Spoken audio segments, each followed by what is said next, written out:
시작하려고 합니다. 오늘은 우리 연구실의 박사과정 선생님 시리즈로 세 번째가 되나요? 이번에 조은영 선생님을 모셨습니다. 조은영 선생님 양력을 간단히 소개해드리면 부산대학교에서 심리학 학부를 마치셨습니다. 그래서 뜻한 바 있어서 서울 오고 싶으셨겠죠. 뜻한 바에 상경을 하시고 상경을 해서 여기저기 학교를 알아보던 중 덕성여대 심리학과에 오시게 되셨습니다.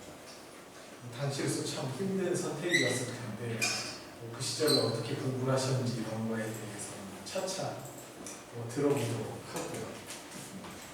거기서 임상미 상담 전공을 마치시고 당시에 정말 수련을 가기가 쉽지 않았었다라고 전설로 전해지고 있어요. 매우 힘든 수련 경쟁을 뚫고 연세대 세브란스 병원에서 재활의학과 심리실에서 수련을 받으시게 되고요. 이 수련을 기점으로 해서 이제 지금까지 커리어를 쭉 시작하고 계시다고 볼 수 있죠. 지금 여러 병원에서 활동을 하고 계시지만 무엇보다도 아마 가장 지금 기억이 나는 거는 대부분 여러분들이 가보셨어요. 못 가봤나요?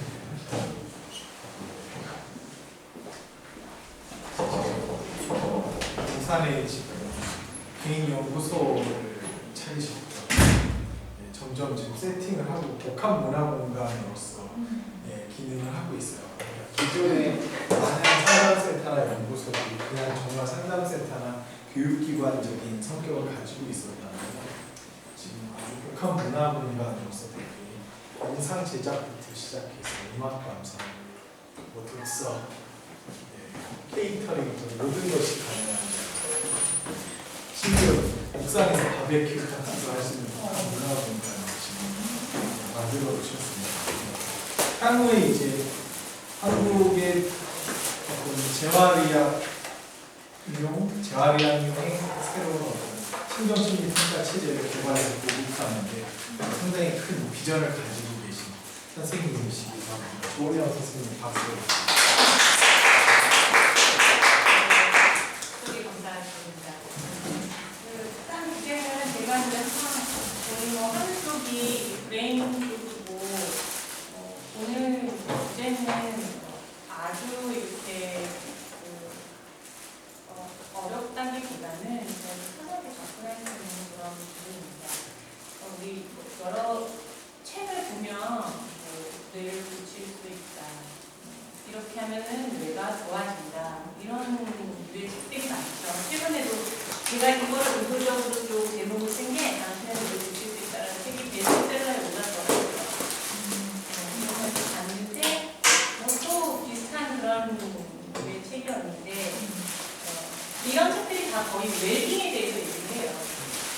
치매, 알츠하이머의 종말이라든지 그런 책들을 읽어보면은 잘 먹고 잘 자고 비타민 챙겨 먹고 그다음에 운동도 하지 않고 금연하고 그다음에 혈압 반응 조절하고 체중 조절하고 이 말이 그냥 대충 쌓이는데 그거를 이제 이 저자들은 자기가 좀 매니지하는 섹션을 만들더라고요. 뭐 리코드 프로그램이라든지 에이맨 박사라든지 이렇게 조금 베스트셀러면서 히트치는 사람들을 보면 네트워크를 굉장히 잘 형성해서 각 지의 센터를 열고 전반적인 이제 그 관리를 해줘요. 혈액 검사도 계속하고 뇌척색 검사도 해보고 그러면서 처방 그 영양 그 식단 처방도 하고 필요하면 약 처방도 하고 거의 이제 이렇게 돌아가는 게 치매를 지금 이제 좀 늦추거나 아니면 거기를 관리하거나 이런 식입니다. 그래서 뇌를 고칠 수 있다는 게 어느 부분은 맞고 또 그렇지 않은 부분도 있어서 어떤 것들이 있는지 좀 같이 알아보고 특히 또 치매에 대한 얘기가 조금 더 나올 수 있습니다. 치매는 지금 이제 65세 이상 그 노인에서 5에서 10% 정도의 유동률을 가지고 있고 우리나라에는 한 10% 정도입니다. 그리고 이게 문제는 치매를 걸리지 않으려면 어떻게 해야 될까요? 제일 간단한 방법은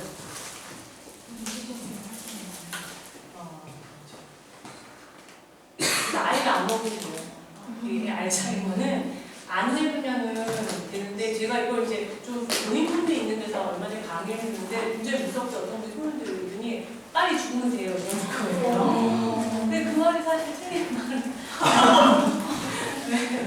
이게 이제 그 수명이 늘어나면서 이 치매 이런 것도 늘어나게 되는 거거든요. 그래서 5세가 많아질 때마다 2배씩 증가해요. 그렇기 때문에 65세 이상에서는 그래서 이제 70, 80대에서는 뭐 약 10%, 80대 이상에서는 뭐 20%, 90대 이상에서는 거의 50%에 육박하는 치매 유동을 가지게 되는 거죠. 그래서 우리나라가 2020년 되면 초부령 그 사회를 접어든다 그러고 2050년 정도는 이제 100명 중 21명이 20세 이상이 된다는 얘기죠.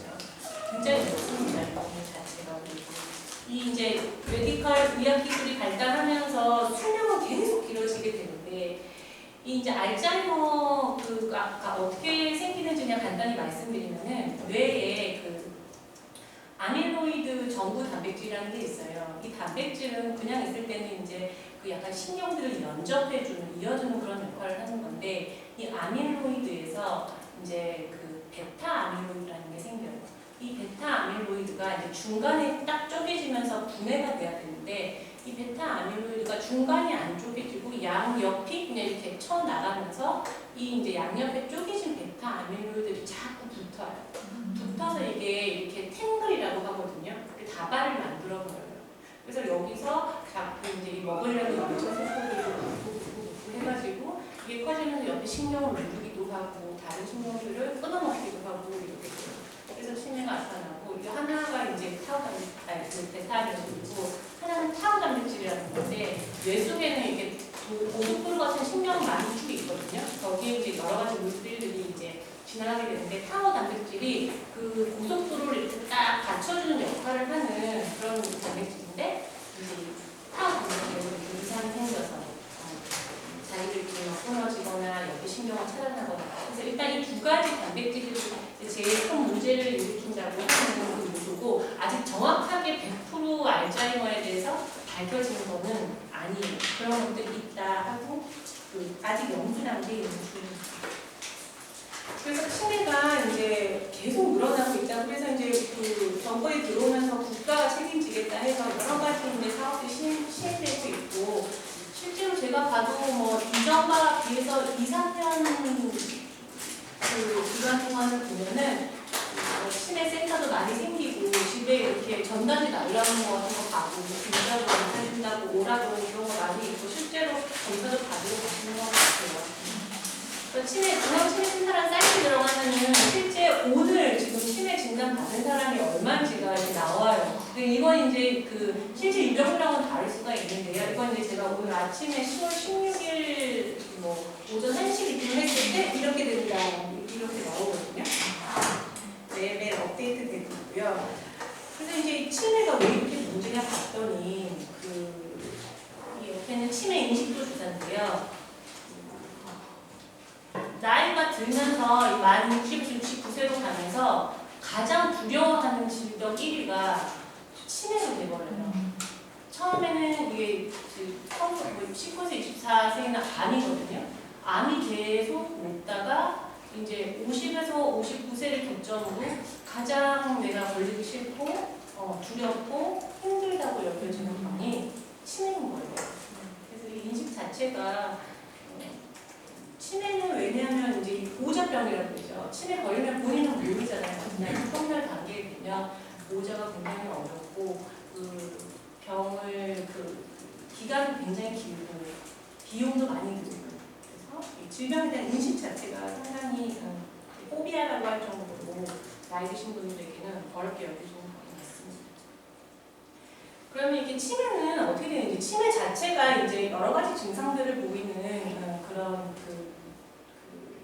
증상이 모여진 건데요. 치매는 이제 되게 어큐트하게 오는 치매가 있고 아주 그냥 급성으로 오는 게 있고 이렇게 점진적으로 나빠지는 두 가지 나눌 수가 있죠. 그래서 혈관성 치매, 갑자기 혈관이 하나가 팍 터졌다, 혈관이 막혔다 해서 인지 기능이 떨어지다가 이것이 이제 3개월, 4개월, 5개월이 지나도 인지 기능이 돌아오지 않으면 우리 이제 베스큘라 디멘시아로 진단이 되죠. 갑자기 오는 거죠. 그리고 이제 턱식이라든지 그 약에 의해서 이런 독성 약물 이런 거에 의해서 이제 치매가 오기도 하고 감염에 의해서도 오고 이제 메타볼릭 문제가 있거나 아니면 에필레프틱 간질 경련 이런 거에 의해서 치매가 오기도 해요. 이건 어큐탄 디멘시아고요. 그리고 점진적으로 일어나는 것이 이제 그 퇴행성 질환이겠죠. 우리가 제일 많이 알고 있는 게 알츠하이머. 치매 중에 한 70%가 알츠하이머 치매거든요. 나이가 들면서 단백질 문제 생겨서 일으키는 알츠하이머. 그리고 뭐 전두축두 치매, 루이소치 치매도 있고요. 그리고 이제 종양, 튜머. 뇌에 이제 종양이 서서히 자라게 되면서 옆에 신경을 누르거나 해서 문제가 생기는 점진적으로 일어나는 튜머로 인한 치매가 있을 수 있고 하이드로세팔루스라고 해서 이제 수술 중이죠. 뇌에 물이 차면서 옆에 인접한 다른 구조물들이나 신경을 눌러서 일어나는 치매가 있고 그럼 베스도 잘못 들어갔네요. 그리고 그 CJD는 이제 그 클로펠트 야콥이죠. 그 광우병이라고 하죠. 그걸로 인한 치매가 있을 수 있습니다. 그래서 이제 크게 보면은 진단에 스트로크하고 TBI 같은 그러니까 뇌졸중이라든지 트라우마틱 브레인 인저리, 뇌상성 뇌손상으로 인한 이런 치매는 갑자기 발생하는 거고 알츠하이머 디지즈가 대표적으로 서서히 이제 진행하는 그 치매를 볼 수 있습니다. 그래서 이제 여러 가지 이제 치매가 이제 걸리신 분들이 집에 뭐 주변에 계신지 모르겠지만 여러 가지 증상들을 보이죠. 인지저하도 일어나고 그다음에 뭐 흥분 문제도 일어나고 성적 변화도 일어나고 나중에 독립적인 생활이 안 되고 이제 이렇게 되는 게 치매인데요. 그 여러 가지 치매를 다룬 그 영화나 드라마들이 많이 있죠. 제일 최근에 나온 게 바람이 분다 이거죠. 보통 드라마나 영화에 나오는 게 보통 조발성 치매가 많아요. 65세 이전에 걸리는 치매. 사실 전체적인 치매 발생한 7, 8%도 하지 않는 그런 치매인데 이게 굉장히 드라마틱하게 이제 나올 수가 있어서 멀쩡하던 젊은 사람이 되게 예쁘거나 잘생긴 기능을 잘하는 펑션이 좋은 사람이 이렇게 확 안 좋아지는 그런 게 이제 드라마 소재로 많이 나오긴 하는데요. 비율은 크게 높지는 않지만 그래도 무시할 수 있는 정보는 아니죠. 그래서 식사도 하시고 하시면서 이거 잠깐 보실게요. 스틸 앨리스 이 영화가 보신 분 계세요? 이 영화가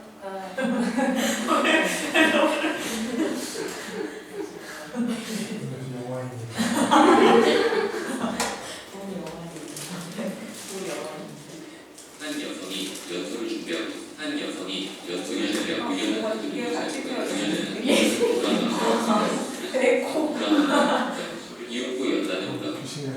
이윽고 연다는 문화 문제를 사회자는 논의합니다.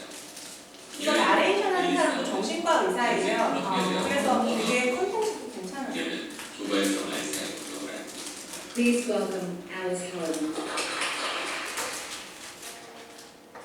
안녕하세요. 영화 속 마음을 읽다의 문제입니다. 오늘 소개드릴 영화는 조발성 알츠하이머병을 하는 영화 스틸 앨리스입니다. 그동안 알츠하이머병은 많은 극과 소설에서 소재로 차용되어져 왔습니다. 사랑하는 사람의 기억을 잃고 힘들어하는 본인과 주변 사람들의 모습은 많은 사람들의 슬픔과 공감을 이끌어내어 왔는데요. 하지만 영화 스틸 앨리스는 기존의 영화들과 시각을 약간 달리합니다. 감독은 심퍼전 요소를 최대한 차지하며 병과 싸워가는 앨리스의 고독한 모습에 집중합니다. 그렇습니다. 영화 스틸 앨리스는 치매에 걸린 한 평범한 사람의 인간으로서의 실존에 대한 이야기입니다. 앨리스의 증상은 늘 사용하던 단어가 기억나지 않거나 대화의 맥락을 잘 따라가지 못하는 사소한 문제로 시작하였습니다. 하지만 시간이 지남에 따라 최근에 중요한 일을 잊거나 집 근처에서 길을 잃어버리는 등 알츠하이머병의 증상은 앨리스의 일상생활을 엉망으로 만들기 시작합니다.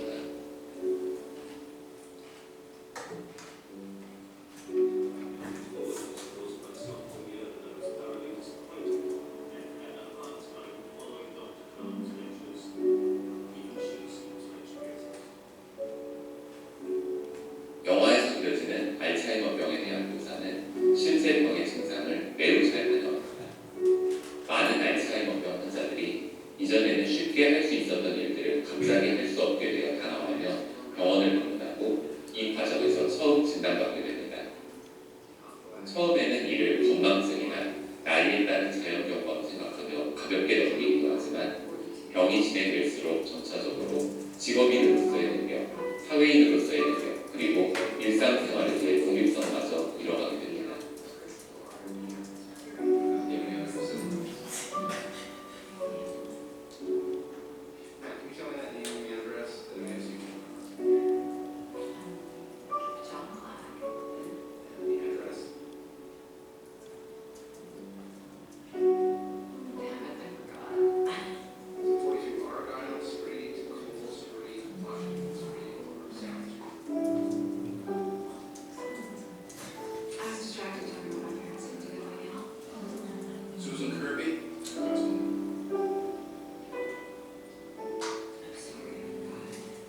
앨리스는 수업을 엉망으로 만들고 남편의 중요한 저녁 약속을 망치기도 합니다. 급기야 익숙한 집안에서 화장실을 찾지 못하여 소변을 실수하기까지 합니다. 그리고 이 과정에서 앨리스는 무서운 진실을 깨닫게 됩니다. 알츠하이머병으로 위협받은 것은 단지 기억이 아니라 바로 자기 자신의 존재라는 점을 말합니다. 그녀는 자신의 상태를 마치 두뇌가 죽어가는 느낌이라고 말합니다.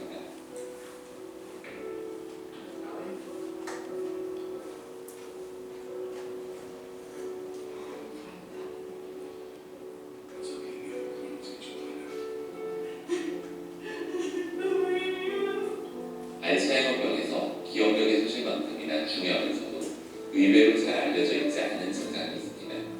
바로 우울, 불안, 초조 등의 정신행동 증상입니다. 이전까지 의사들은 우울증과 알츠하이머병을 각각 독립된 별개의 질환으로 바라보곤 했었습니다. 하지만 최근의 연구 결과에 따르면 알츠하이머병의 87%에서 우울 증상이 동반되며 반대로 우울증이 알츠하이머병을 일으키는 원인이 되기도 합니다. 우리의 우울은 언제나 무언가를 상실하면서 나타나곤 합니다. 그리고 자신의 능력, 기억, 심지어 존재마저 잃어가는 알츠하이머병 환자에서 우울증이 나타나는 것은 어쩌면 그리 놀랄만한 일이 아닐지도 모릅니다. 어떤 분들은 이전에는 전혀 스트레스가 되지 않았던, 때로는 지금도 할 수 있는 활동에 대한 두려움과 거부감을 나타내기도 하는데, 이러한 정신행동 증상은 병의 증상을 악화시키며 극단적으로 환자의 삶의 질을 떨어뜨리게 됩니다. 결과적으로 환자는 충분히 자신이 할 수 있는 일마저도 할 의욕을 잃게 되고 스스로를 삶과 경계해버리게 됩니다. I want it. Help me find it. 앨리스의 증상이 심해져 갈수록 가족들은 가족들의 중대사에서 앨리스를 배제시킵니다. 즉, 배려라는 명목으로 환자와 진지하게 소통하지 않는 것입니다. 다른 가족들이 그녀가 힘들까봐 또는 다칠까봐 어린아이처럼 보호하는 동안 유일하게 평소 사이가 좋지 않았던 둘째 딸만이 그녀를 평소처럼 대합니다. 아이러니하게도 다른 가족들의 무조건적인 배려와 친절보다는 둘째 딸과의 다툼과 의견충돌 속에 가만히 앨리스는 자신의 존재의 의의를 찾게 됩니다.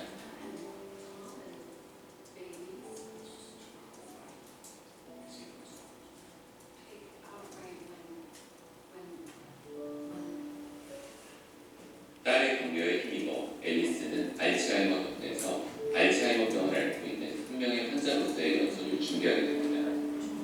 새롭게 기억하는 능력이 현저하게 떨어진 그녀에게 제목이 이제 있어서 스틸 원고를 앨리스인데 준비하고 사람들 앞에서 말하는 데 뭐 나를 잃어간다 뭐 이런 얘기 나왔잖아요. 그래서 여전히 나 앨리스로 이제 뭐 존재하고 있다 이런 얘기입니다.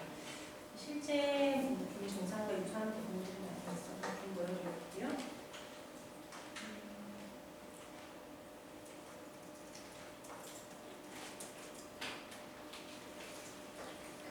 여러분은 다 잘 알고 계시겠죠? 그 DSM 진단 기준. 이 치매라고 나와 있지는 않고요. 이게 메이저 루코인 디스오더라고 해서 이제 이것이 이제 치매에 준하는 것이고, 또 마이너 루코인 디스오더 이거는 뭐죠? 이거는 뭐가 되죠? 치매 말고 다른 거가 병동인지장 MCI 정도가 되겠죠. 중요한 차이점 그 진단 기준 A는 다 똑같아요. 이런 복합적인 영역에서 하나 이상의 영역에서 문제가 드러난다는 것인데 치매와 다른 점은 이 B에서 독립성을 방해하는 거예요. 치매는 스스로 독립적인 그 생활이 안 되는 거고요. 그 MCI나 마이너 뉴로코니티브 디스오더는 독립성을 방해하지 않는 거예요.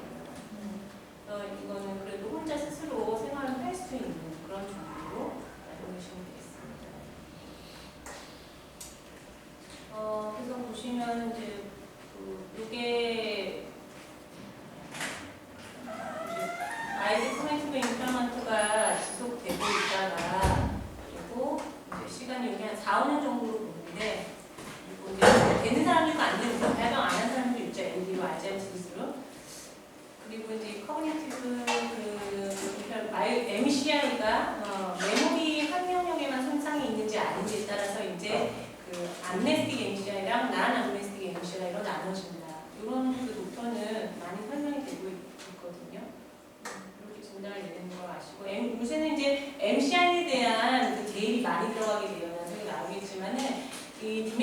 언더레이드 이상으로 진행되면은 별로 치료 효과가 없어지기 때문에 사실 그 전 단계에서 치료를 하거나 증상이 무증상일 때 이제 예방하는 쪽으로 많이 개입 들어가고 있어요. 그래서 여기 보시면 이제 정상이냐, 그다음에 주관적 인지장이냐, 경도 인지장이냐, 치매이냐를 따지면 아까 경도랑 그다음에 MCI랑 치매가 다른 점이 뭐라고 그랬죠? 독립적인 생활이 되는지 안 되는지라는 쪽이요. 또 요즘엔 주관적 인지장애 환자분들도 계세요. 객관적인 검사상에서는 문제가 없어요. 정상 검주로 나오는데 자꾸 이제 내가 문제가 있다고 생각하시는 분이 있어요. 이런 분들은 좀 이제 성격적으로 좀 완벽주의자이신 분들도 계세요. 그러니까 한두 번 깜빡한 거를 굉장히 크게 확대해서 생각하시거나 또 우울이 있으신 분들도 있고, 근데 이런 분들이 또 경도인지장애로 넘어가는 비율도 그렇지 않으신 분들에 대해서는 좀 높은 걸로 나타나고 있어서 우리가 개입해야 될 부분은 사실 치매 단계보다는 이제는 그 전 단계, 정상, 그리고 주관적 인지장애, 경도 인지장애 이 부분에 좀 포커스를 맞춰야 될 것 같은 그런 흐름입니다. 그래서 보면 이제 우리가 뇌 변화에 대해서 얘기할 때는 크게 이제 두 가지를 얘기해요. 뇌 가소성이라고 그러죠. 브레인 플라스티시티라고 하고 뉴로 플라스티시티라고 하는데 이건 이제 뇌가 그 변할 수 있다는 얘기예요. 그 플렉시빌리티라고도 좀 생각하셔도 크게 다르지는 않을 것 같아요. 뇌 자체가 이제 변할 수 있다고 하는 건데, 이제 2004년에 이 저글링 연구가 이제 처음에 나오면서 네이처지에 실리면서 뭐 애들한테도 저글링 시키고 뭐 청소년 뭐 이렇게 성인 건강한 성인한테도 시키고 70대 80대 노인한테도 시키고 저글링 연구가 엄청 나왔어요. 이 저글링을 3개월 정도 하면은 거기에 해당하는 뇌 크기 이제 뇌 구조물이 변한다는 거예요. 그 커넥티비티가 변하고 그런 이제 그 실질적으로 눈에 보이는 변화가 나타나서 후속 연구들이 엄청 나와요. 그래서 이때는 되게 어디만 가면 저글링이 학교에 저글링은 저글링 계속 했던 것 같아요. 이건 이제 뇌가 변할 수 있다는 거예요. 뇌가 변할 수 있다는 구조적으로 보여지는 커넥티비티가 변할 수 있다는 그런 이제 훈련이나 치료에 의해서 변할 수 있다는 그런 이제 부분들이 나오고, 또 하나가 이제 나왔던 연구가 그 런던의 택시 운전기사들이 이제 듣고 나서 뇌를 봤더니 그 해마가 아니 살아있을 때 뇌를 본 거겠죠. 해마가 엄청 크다는 거예요. 이거 라이트 그다음에 뒤쪽에 오른쪽 뒤쪽에 그게 이제 시각 기억을 담당하는 쪽인데 우리나라랑 되게 다르대요. 런던 택시 기사가 되려면 2년 동안 무슨 훈련을 받고 각 길을 다 외워야 되고 그리고 시험을 통과하기가 굉장히 어렵대요. 그래서 되게 훈련 기간이 많이 있어야 된다 하더라고요. 근데 이제 이 운전기사들이 보니까 버스 운전기사보다도 해마가 크고 일반인들보다는 훨씬 크고 이렇게 나왔대요. 그래서 그쪽으로 시각 기억을 많이 그 자극이 됐더니 거기에 해당하는 우측 해마가 진짜로 커진다.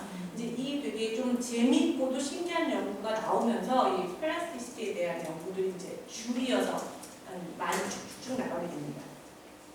이게 이제 뇌가 변할 수 있다는 것이고, 하나가 이제 많이 나오는 것도 그 뇌 모유고라고 많이 들어보셨죠? CR, Cognitive Reserve라는 거. 이거는 그 뇌 구조가 좀 망가져 있더라도 실제 기능에서는 차이가 있을 수 있다. 이런 얘기예요.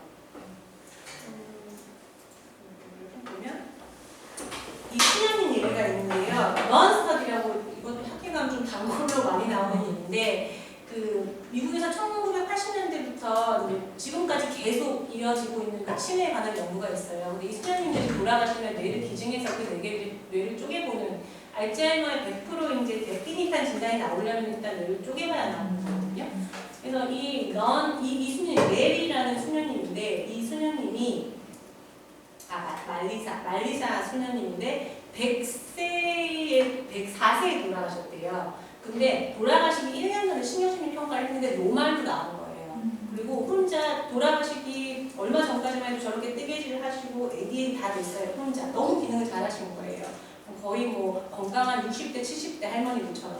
근데 뇌를 쪼개봤더니 치매가 상당히 많이 진행돼 있었어요. 구조물상으로 거의 혼자 생활을 못하실 그 정도의 스트럭처가 돼 있었는데 뇌 구조나 여러 가지 그 단백질이 끼인 거를 봤더니 근데 너무 기능을 잘하셨다는 거예요. 이게 뭐냐?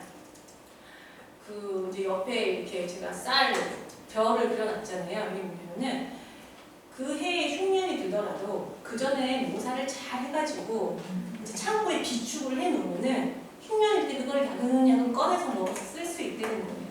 그러니까 그 전에 뇌를 튼튼하게 해놓으면은 뭔가 구조적인 변화가 일어나고 단백질이 껴가지고 이게 안 좋아지더라도 내가 그 보유했던 많이 일궈놓았던 뇌 커그니티브 어빌리티를 계속 쓸 수가 있다는 거죠.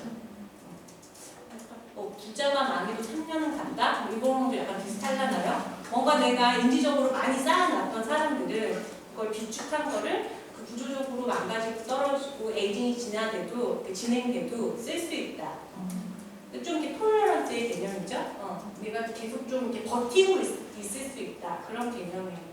이 두 개념이 나와야 우리가 이제 인지적으로 어떻게 이제 조금 개입을 하고 유지해 나갈 것인가에 좀 필요한 두 단어라고 생각을 해서 두 개념이라고 생각해서 말씀을 드렸고요. 그래서 여기서 질문을 한번 드릴까요? 그럼 치매는 어때 불가역적일까요? 그러니까 다시 그 이전에 좋은 상태로 되돌릴 수 있는 병일까요? 아닐까요? 그러니까 되돌릴 수 있다. 이전에 좋았던 기능을 손 들어보세요. 되돌릴 수 없다. 치매는 상품이라 드려야 되나? 그 되돌릴 수 있는 부분들이 있어요. 사실 그 알츠하이머 치매는 좀 불가역적이에요. 그 전의 단계로 확 좋아지게 할 수는 없지만 아까 우리 어큐트하게 일어난 치매 있었죠? 베스큘라라든지 뭐 톡식 드러그에 의한 거라든지 이런 것들은 급성으로 왔기 때문에 그것들을 조절해 주면은 그 기능이 다시 좋아질 수 있어요. 근데 이제 알츠하이머 치매 같은 경우는 그 전에 좋았던 상황으로 되돌리기 어렵다. 그래서 치매는 불가역적이다라고 하면은 시험에서는 틀린 거예요, 사실. 네. 우리들이 막 점점 알츠하이머에 너무 맞춰져 있기 때문에 이제 그렇게 생각하실 수 있고요. 그리고 두 번째, 자 현재 치매약은 개발되어 있다. 개발되어 있다 생각하시고 치매약 들어본 적 없으세요? 치매약 들어본 적은 없는데 문제가 왠지 없을 것 같아요. 답이. 그러니까 이게 완전 뭐 치료가 된다라고 확언할 수 있는 약은 없어요. 선생님 그런 얘기. 치매가 딱 치매를 아주 없앨 수 있는 약은 없어요. 치매약. 근데 이제 환자분들이 치매약 받아왔는데요. 치매약 이거 줬는데요. 이거 다 치매약 처방해주세요. 이러고 오시는데 치매의 그 증상 중에 하나인 인지 기능을 조금 더디게 늦추는 그런 약이 개발되어 있어요. 그것이 이제 도네페질이라는 아세틸콜린을 재흡수하는 걸 차단하는 아세틸콜린이 이제 기억과 관련된 거잖아요. 그거를 재흡수를 차단하는 약. 이게 이제 어른들이 많이 잡수시는 아리세트라는 도네페질 계열의 약이고, 그리고 이제 또 MNDA라는 그런 기량체를 수용을 막는 그 약이 이제 또 메만틴이라는 약인데 이건 좀 중등도 이상의 치매 환자들한테 쓰는 약이에요. 그렇게 두 개가 개발돼 있고 사실 현재 치매 약은 개발돼 있지 않아요.